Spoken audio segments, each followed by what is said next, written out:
Hi and welcome to a 3-part series on the Gen2 FoilDrive system. I've broken down the series into prone surfing, downwinding and tips and tricks. Hit the subscribe button to be notified about the next videos. In this video we'll discuss what sort of conditions I take my FoilDrive out in, board, foil choice, battery choice, unit choice, cable length and more. So let's jump in to prone surfing on the Gen2 FoilDrive.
I'm just going to share my experiences that I've had with the Gen2 system. I've had it for about 4 months or so and I've been riding it fairly consistently, how it's fit into my foiling life and how it might fit in for you. The days I most often use my FoilDrive is when there is an annoying headwind, or when the swell is really inconsistent. If you're prone surfing and there's a 5 knot headwind or more, it significantly impacts your ability to pump and link waves. And in the spots that I usually foil, that means you'll catch bugger all waves, and you're often competing with longboarders just to get a chip in. This ends up with long periods waiting for a wave that you might not even be able to get into the next set. The other type of conditions are inconsistent swell days, when there's big gaps between sets. And for the same reason, it means if you find a chip in on a set wave, you can only be up for 4 or 5 waves if you catch every wave in the set, and then you have to come down and wait anyway. In both these scenarios, the key factor for me using the FoilDrive is allowing me to stay up and select as many waves as I want. I can catch every wave in a set over and over and over in the entire time I have battery. There is of course a compromise using the FoilDrive in these scenarios, and that's the weight and the pod dipping. If you consider the alternative is to most likely not be in foil at all, competing with longboarders, waiting long time for sets, it's a small price to pay. The other scenario is the river mouth or any spots where you might have a long way to go out. A huge advantage of having the safety of knowing that you can motor in and out of these places that are much further out. The most common board I've been using is my Amos Shapes Nitro Prone, which is 4.7 and 34 litres, with the Sport battery and the Gen2 Max unit. Keeping in mind that I'm 95 kilos. This setup isn't suitable for everyone and does require a more advanced get-up technique. I personally never get up in the flat because I'd have to compromise by using a larger or longer board and or larger foil. I'm happy with the compromise I've made being on a smaller board, but for most people it's a great thing to be able to get up in the flat and select waves as you please. When I got my Gen2, I actually sized down my board again because of the extra power the Gen2 unit gives. The new system runs on the 40 volt battery system, which allows for a boost mode which lasts for about 10 seconds. You set this up in the app, it's very simple to do, and it does make a big difference. The board I'd recommend for most people is something around the 5 foot to 5'6" mark and a few extra litres than you'd normally use. So for me, that'd be a 40 litre by 5 foot 18 inch board, which is exactly what I have as a secondary board. This is actually the board that I use for downwinding with my FoilDrive board, and I'll discuss that in the next part of this series.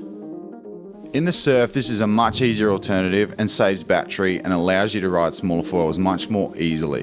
One of the things I really want to get across in this video is this connection issue thing has been blown way out of proportion. I understand for the people that have had connection issues, it's a big deal. I'm not going to take away from that, but almost every board works. That statement is true. Almost every single board works.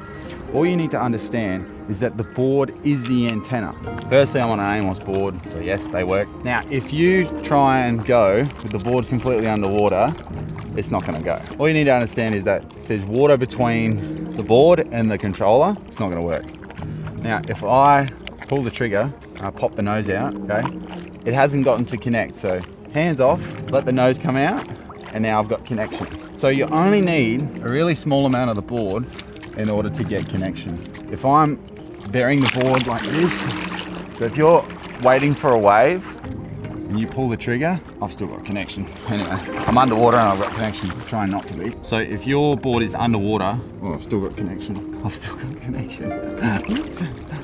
Hold on, there we go. Okay, so if your board's underwater and you're waiting for a wave and then you try and go, nothing's gonna happen. So all I do is pop the nose, push my knees in, pop the nose. Some people have mistook connection issues with user error, and that's because they're bearing their board or they're bearing the controller when they paddle.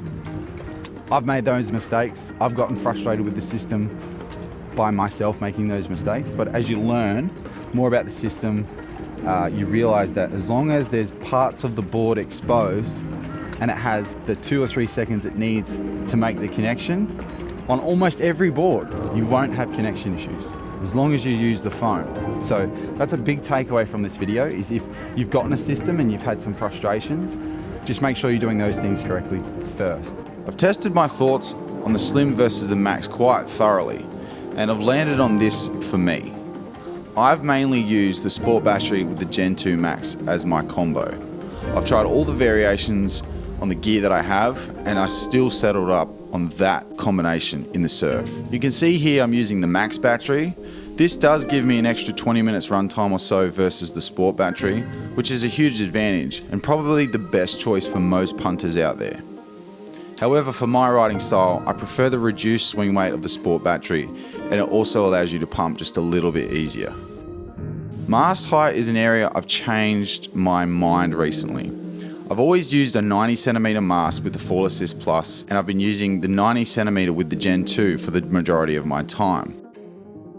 I recently tried an 80cm mast and it was a bit of an eye-opener. In all honesty, I had moments where I missed the feeling of the old Foil Assist system. I felt disconnected from my board when I was on the Max Gen 2 in particular, and seemed to breach a fair bit. This effectively was because I was riding a 95cm setup. Whilst this did leave me with 78cm of mast to surf with below the pod, because of how far off the water I wasn't managing my mast height anywhere near as well as I could.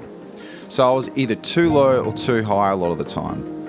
I would adjust over the session and find my sweet spot, but as I chopped and changed between my prone setup and my FoilDrive setup, I would always have a bit of a 20-minute adjustment period in each session that I changed between the two. Running the 800 mast was a revelation. I got back the feeling I wanted, and I foiled better, I think. In short, I have recommended in the past the longer mast with the Assist Plus. However, with the Gen 2, I wouldn't. I just use the same size mast that you normally use for the reasons aforementioned. So pumping with the Gen 2 system is absolutely fine. It's one of those contrasts that I like to make with like the e-foils, is that with an e-foil you never learn a lot of skills that you need to become a better foiler in general.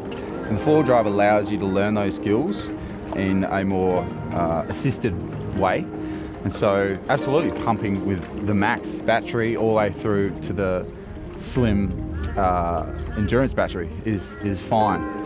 You pump a little bit harder, which is sort of nice cross training because it's a little bit heavier. But overall, it's absolutely something that I use in every session when I am foil driving. I'm still pumping probably 20-30% of the time. Foil choice. Most of the time, I'm on the 840 Spitfire with the Gen 2. It's enough foil that I can motor into a 10 or 15 knot headwind, but small enough I can still whip it around and pump it. When considering your foil choice, it does help to go up a foil size if you want to pump around a fair bit.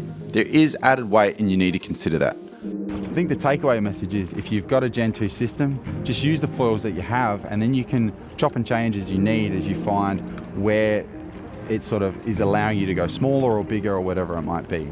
A lot of people are going to ride bigger foils than I do, and so you'll get longer run times than I will, but I'm going to turn harder. So in regards to run times, for me, the max power battery with say something like an 840 Spitfire and usually a bit of a headwind, which is the whole reason I'm using the Gen 2 system, is I get about 45 to 50 minutes. Now that's because there's a headwind and I'm using a smaller foil. If I bump up the foil size to say the 1030 Spitfire, it adds almost 15-20 minutes. Also, I use a smaller board, so I'm using a 34 litre board and I'm 95 kilos. If I bump up to this board, the 45 litre, I add another 10 or 15 minutes.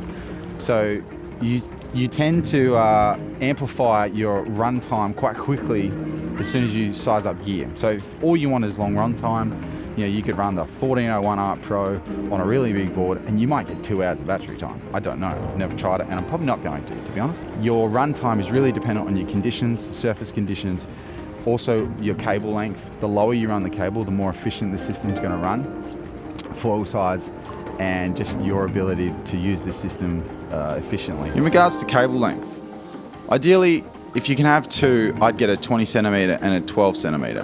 One for choppy days and one for calm days and downwinding. I was on the 15 centimeter for most of the time I've actually had the system, and I recently got a 20 centimeter and I really liked how much easier it was to punch through chop when motoring. As mentioned previously, I often go out when there is an annoying headwind, and so for me, the extra depth I have on the pod makes motoring into those conditions much easier. It's easier on the battery and it allows me to ride smaller foils. Keep in mind, I only used the 20 centimeter cable with the 90 centimeter mast. Now that I'm on the 80 centimeter mast, I'd use the 15 and the 12 centimeter. That's all for this episode. I hope you found something interesting about the setup and the things that I found using the Gen 2 for almost 6 months now.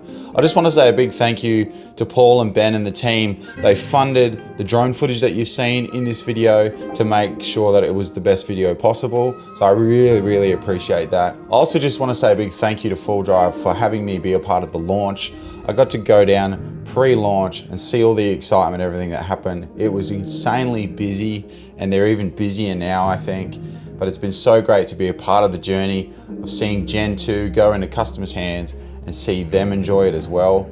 I hope this sort of video helps in some way to find your setup, to find what works for you.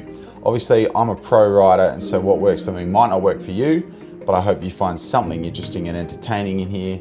So in the next episode, we're going to look at downwinding specifically. I'll talk about my setup for downwinding and what I've found works best, and maybe help you guys with maybe a beginner setup, and then also show you a pro setup.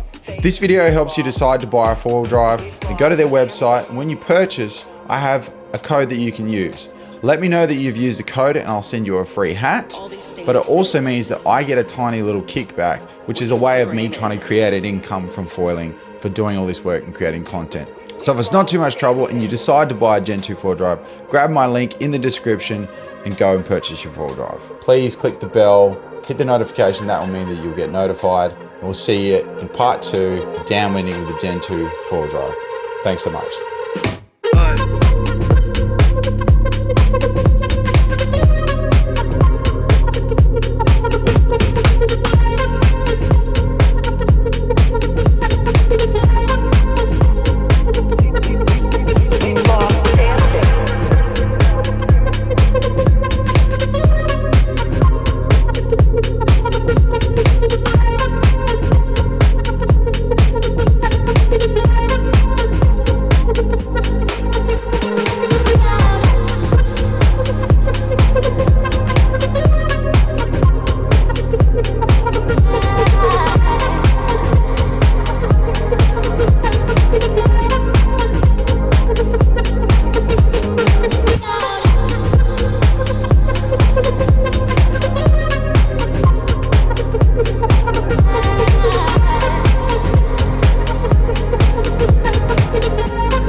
This year we've had to lose